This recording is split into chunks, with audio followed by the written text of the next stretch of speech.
From America's farm to fork capital and some of the richest farmland in the world, it's time for What's in Season with Michael Marks. Welcome to What's in Season with Michael Marks. Oh my goodness, what a show we have for you today. We are turning the lowly onion into a superstar today. In fact, we're going to talk a lot about onions today. It's going to be a ton of fun. Hey, Jeremy Patton is with us from Culture and Crumb, and he's going to show kids how to make something for mom for Mother's Day. It is going to be so cool. Mandy Bottoms is with us, and she has an art project just for kids. Dr. Chelsea is here talking about health and moms. Muy importante. That's very good. And of course, Chef Adam Peckel is with us. The Lord of the Onion Rings is here today. So let's get started with onions. First of all, where did onions originate? We don't know.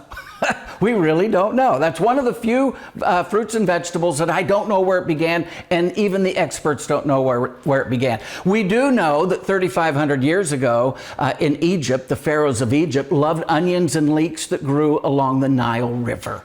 Oh my goodness. In fact, the Hebrews, when they left Egypt, they wanted to go back to Egypt. Why? Because of the onions and the leeks that grew along the banks of the Nile River. They were so good and they were so sweet. In Europe, in the Middle Ages, the three most important vegetables were beans, cabbage, and onions. And of course, when the Pilgrims arrived in the United States, what became the United States, the Pilgrims, the first two things that they planted, onions and fresh herbs.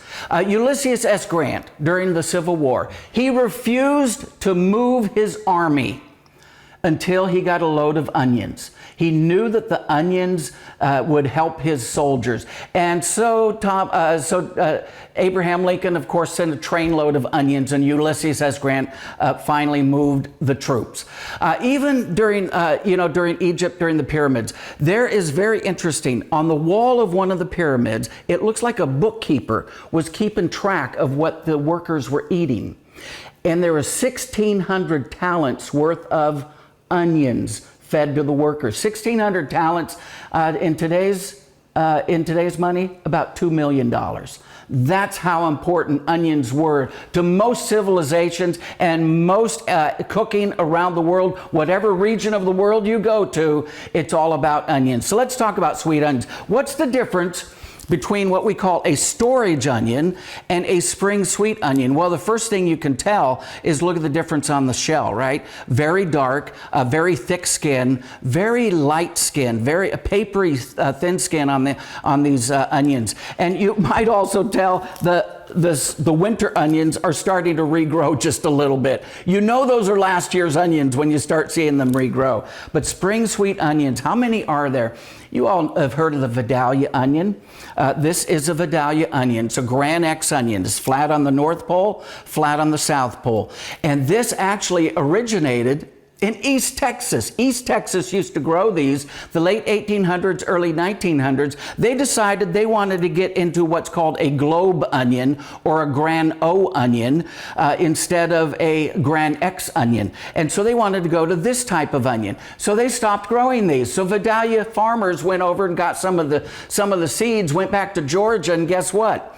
The Vidalia onion has become pretty popular, haven't they? So the Vidalia onion, very, very popular. Now this is actually a Texas 1015Y, created by Dr. Leonard Pike at Texas A&M.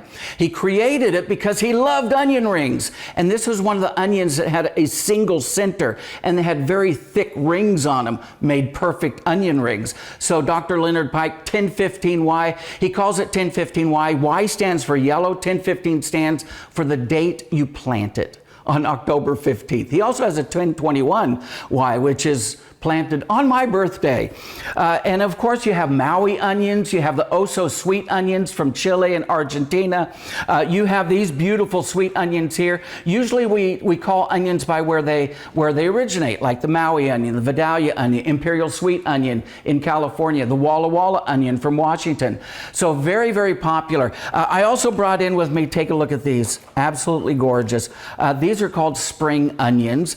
They go into the fields of the onions and they they will thin the onions, and these are spring. Oh my goodness, chef loves these. And then also you have these little cipollini onions. Take a look at these. Cipollini is an Italian word that simply means little onion.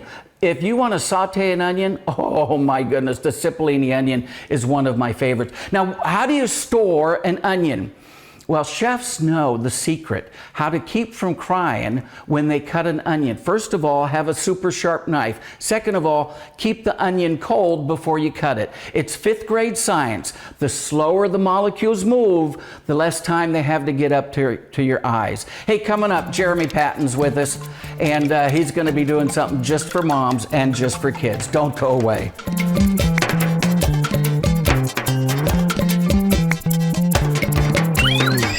Would you take a look at this just for mom? Oh my goodness. May is for Mother's Day, not just one day, but the whole month can be for mom, right? Jeremy Patton is with us from Culture and Crumb. I asked you to come in, show us something that kids can do for their mom. This is a super fun, easy project for any kid, even a grown kid like myself. So we're gonna start with a terracotta pot. You can find it at your local hardware store. Just give it a good wash out before you use it.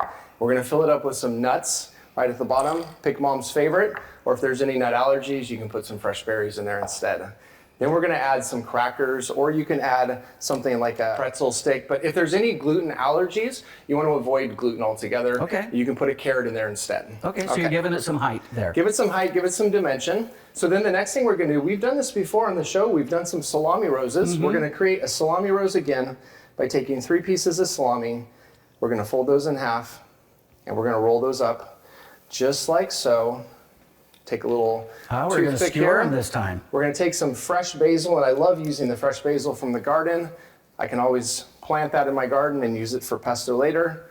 Then I'm going to put that right through the skewer, grab another piece of basil right like that, right into there just like so. Beautiful color. Some fresh mozzarella. Now this is ciliegine. Ciliegine means small cherry. Oh. So it's a beautiful little piece of mozzarella. That's going to go just like that. Then we're going to go take a second skewer. We're going to use a soft Gouda. And so this Gouda is really nice. We can cut it. Kids, if you have an adult at home, you can have them help you with the knife skills. Okay. So we're going to take this, grab a beautiful strawberry here. We're going to cut the top off of that strawberry. The official fruit for Mother's Day. It's the only fruit shaped like a heart. Look at that. Beautiful heart right there. So we're going to take our skewer. We're going to go right through the skewer with the heart. With the beautiful strawberry. We're going to go into the Gouda right there, and we're going to place that right there into our charcuterie. Beautiful so flower far. pot. Look at that. That's so simple It's looking so far. so gorgeous, isn't it? Then we're going to take some beautiful baby's breath or fresh little flower there. Take some grapes, pop those grapes right in there, and we're going to finish it off with fresh herbs. So this is a fresh rosemary. You can use thyme, you can use oregano, but look how beautiful that is. Oh it's my a goodness. charcuterie flower pot for mom. That is so cool. Jeremy, thank you so much. Tell us a little bit about Culture and Crumb. Culture and Crumb is a family-owned business. We love to bring quality, we love to bring experience, we love to bring charcuterie around our table and bring it to your table. So you can check us out at cultureandcrumb.com. And if my mom were still alive, I would make one of these just for my mom so I could tell her, Happy Mother's Day, Mom. Coming up, Mandy Bottoms is with us. Don't go away.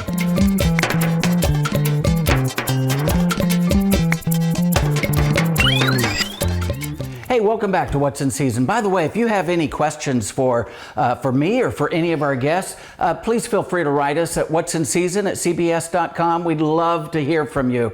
If you have an idea for a subject, an idea for a show, we'd love to hear from you. So just write to us at what'sinseason@cbs.com. Mandy Bottoms is with us. Oh, this is going to be very, very cool because you're doing an art project. Yes, it's an art project, and it's using our vegetables of the month. We have some different onions here. We have a shallot here, which is kind of similar, and some garlic. Yes, So- they're all in the onion family. So this is a great project that any child can do at home. All you need is some tempera paints, which I've already put out here on a paper plate. What type of paint? Either tempera paint, or you Okay. can use actually acrylic paint as well. So Okay. either one of those. And then what you do is the grown-up will cut these. I'm going to cut them so it looks like a round here. So that could be one of our stampers. And then we can also call this stinky art because your child might notice pretty quickly that it's a little bit stinky to do this. Well, that is called the Stinky Rose. Yeah, so we'll be making stinky roses. That's a good Oh, way and you to got a say good it. shallot there too. Yeah, we have a shallot too. So, so we've got some different shapes going on, and then you just take a piece of paper. I'll put that on our cutting board, and let's start with the garlic. I'm actually going to make it like this. And so you just take it and you dab it in some, that's a technical term, dab it in some paint. Official technical term Yeah. from Ag in the Classroom. And then you're going to stamp it on your paper. I'm going to a little light, and then we have we'll do the onion next. And you don't care if it's a red onion, white onion, yellow onion, do you? It doesn't matter at all. So I'll put one of those. Oh, how cool is that? And then we'll take some of the shallot and we'll make some leaves for it. And if you get too much paint, you just kind of stamp it on your paper plate a couple times. So maybe that can make a leaf there and a leaf there. And then once you kind of have your flowers on, you can use a paint stick or markers and you just draw in the stems.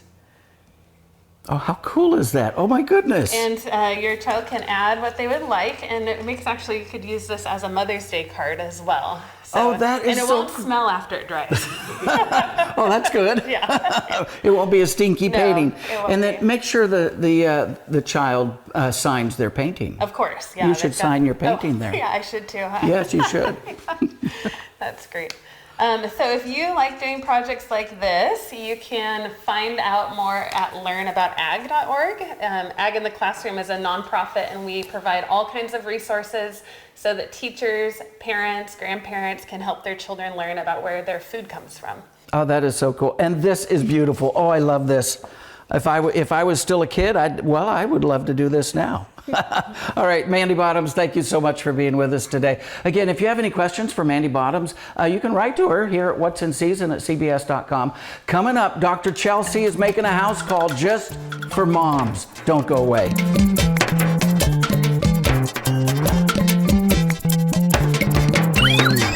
Hey, we have a house call from Dr. Chelsea Zarkon with us. Thanks for staying with us here at What's in Season with Michael Marks. I wanted you to talk about health and moms, diet and health and moms. This is a month for moms. Yeah, and it's so important. I see a lot of moms in my practice, and they're so busy taking care of everyone else.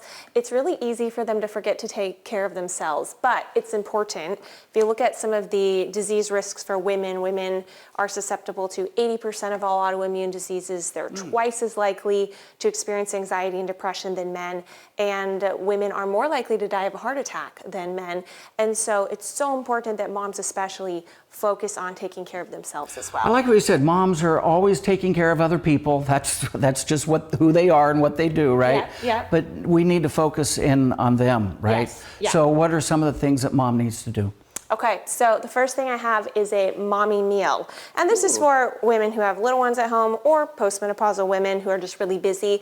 I want you moms to commit to one meal a day, at least one, that is real food and not just the scraps of what your kids are leaving behind. A grown woman cannot survive on the caloric needs of a child. And so if you want to be feeling good, you have to eat like a woman. So how do we do this as busy women running throughout our day? I like things that are really easy. I don't have to do anything to them and throw them in a bowl. So we've got things like your carrot shreds, your broccoli stem slaw, or you could do the whole broccoli in a bag. Cherry tomatoes. They're ready to go. They're ready to go. You can throw them in a bowl. You can cook up some beans or some rice at the beginning of the week. A lot of these warehouse stores have individual serving sizes of protein, so fish or burger patties, and you throw it all in a bowl. And moms, if you're doing the cooking, I'm giving you permission right now. It's okay to make something you like, even if everybody else doesn't like it. Oh, I like that. Yes. My mom was so good about making stuff that we loved and ignored herself. Yeah. Okay. Yeah. So that's good. So you could use this as a salad or as a cooked item, right? Yeah, or in a bowl. Yeah. Okay. Yeah.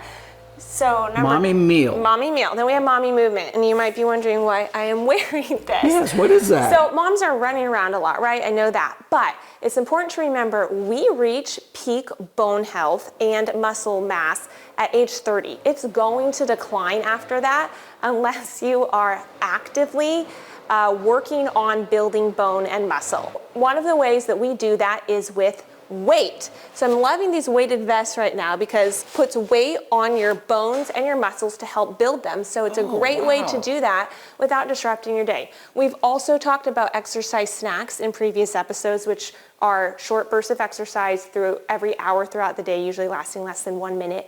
One study that was looking at squats specifically, so 10 squats every 45 minutes. It's okay if you don't do it perfectly every 45 minutes. More effective than a 30-minute walk for blood sugar regulation. Wow. So let's try a couple. Let's do some squats. Ready? Okay. Okay, ready? Okay. 1, 2, 3. We're third I did of my the way snack. there. Yeah, I did you my can- snack. Yeah. So you can get those in by the end of the segment. So mommy movement. So mommy meal, Yep. mommy movement. Yep. What's the third one? Mom mental health. Oh, I like that. Yeah, so this is really important. Moms are juggling a lot of things. You know, one thing that I see with a lot of the moms in my practice is, moms, you don't have to do everything. The kids don't have to be in every single activity. It's okay to say no to some things so you can get some rest and get the things done that you need to do. And this actually models balance for kids. Other areas where moms need balance is bedtime. Moms needs healthy bedtime as well. So don't stay up. I know it's tempting, hours pass when you put the kids to bed. Spend 30 minutes reading a book, cuddling with your spouse, and go to sleep so you have energy for the next day. Oh, that is perfect. Mommy meal, mommy movement, and mommy mental health. That is so perfect for mom. Thank you, Dr. Chelsea, for your house call today. Hey, don't go away. The Lord of the Onion Rings is here. Yeah, Chef Adam Peckle, don't go away.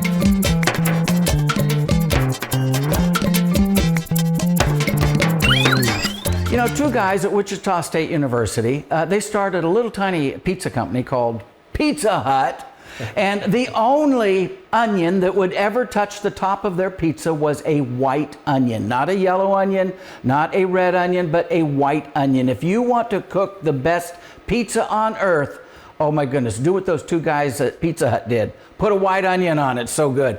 Onions, you love onions? I love onions. They're the unsung hero of food. I mean, I don't make a meal with, I mean, it's rare that there isn't an onion involved in some form or fashion. Well, we're making them the superstar today. Well, where they get to, yeah, front and center. That's right. So the first thing I'd like for you to do is teach us how to properly cut an onion. All right, well, let's go with one of these. This is your standard kind of yellow onion. So we're gonna dice it, right? You want to dice an onion. Let's dice it. So I'm only gonna cut one end off. I'm gonna cut whatever you call that end. That's the top, that's the the top, neck. not the neck. root end. So I leave the root end The North attached, Pole is cut off. right? And then we're gonna cut it right in half, of course. Why do you leave the root on? Because it's going to be a little bit of a handle, right? We want to get the nice little dice for us, right? Okay. And so it's all about cutting all the way through to the back of the onion. By the way, most of the sulfuric compounds are right down here in the bottom third of the onion. How about that? So when you cry, it's those sulfuric compounds that are released. So always start at the top of the onion and work your way down. Yeah, we won't use some of that right there. So there we have our half perfect onion. Okay. And we want to go across and down. You always want to go across first, Okay. and then down. Okay. Much easier. Okay. So typically I'll do 1 or 2 cuts. Usually it's just one. This one's a little bit bigger, so I'll go 2 of these cuts. Okay. And you see them going all the way to the back, and that root end's helping to keep it together. So now we're just gonna cut all the way back. Again, back to that root with the root, just giving us a little more. If you'd cut that root off, you'd be cutting right through the onion, and the thing's gonna start falling apart. But now we've got an onion that's still together, and just like that, Oh my goodness. we've got the best diced onions. And again, you see people kind of rough chopping them left and right and getting all like this. Well, that's going to create more of that sulfur, which is going to make you cry. But if you do these nice even cuts, we're good to go. All right, so there Chef. it is. Thank you so now, much. we need to bread an onion ring, right? So Yes. this we are going to cut both off because we want to get to that nice onion ring shape. We'll cut that skin off and lose a couple of those outer layers because some of those outer layers are a little bit weird, especially when you're making an onion ring.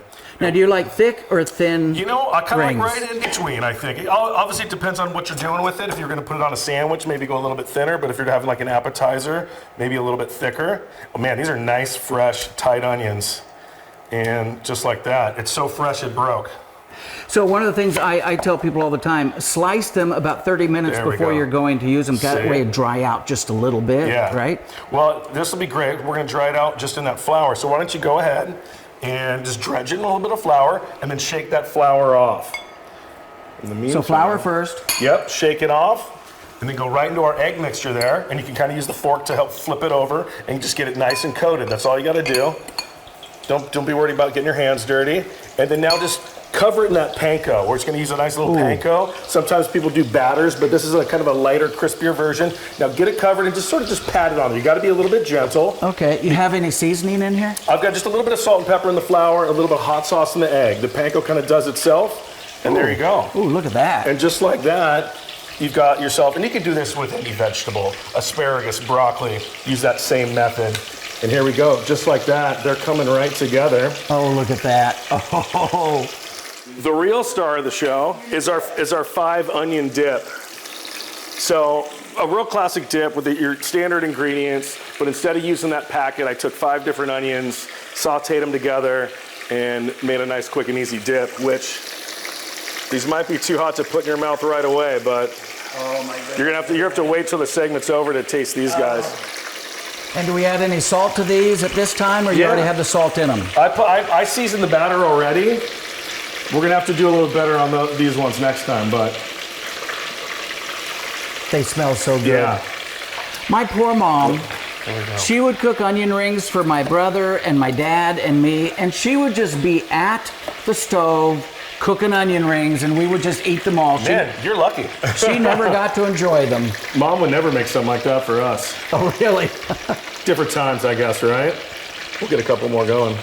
But you want to give this a go? You want a nice hot oil, right? Yep. What kind of oil do you use? 350. A neutral vegetable oil is what I would typically do. Now give that a go. Oh, my goodness. Oh, that onion dip.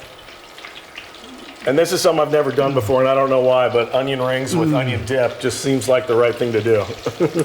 Oh, my goodness. Chef Adam Peckel, you did it again. How in Hey. the world do you do that? I don't know. If you We have a just do question it. for Chef Adam Peckel, please write us here at what'sinseason@cbs.com. Lord of the Onion Rings. Hey, we'll see you next time.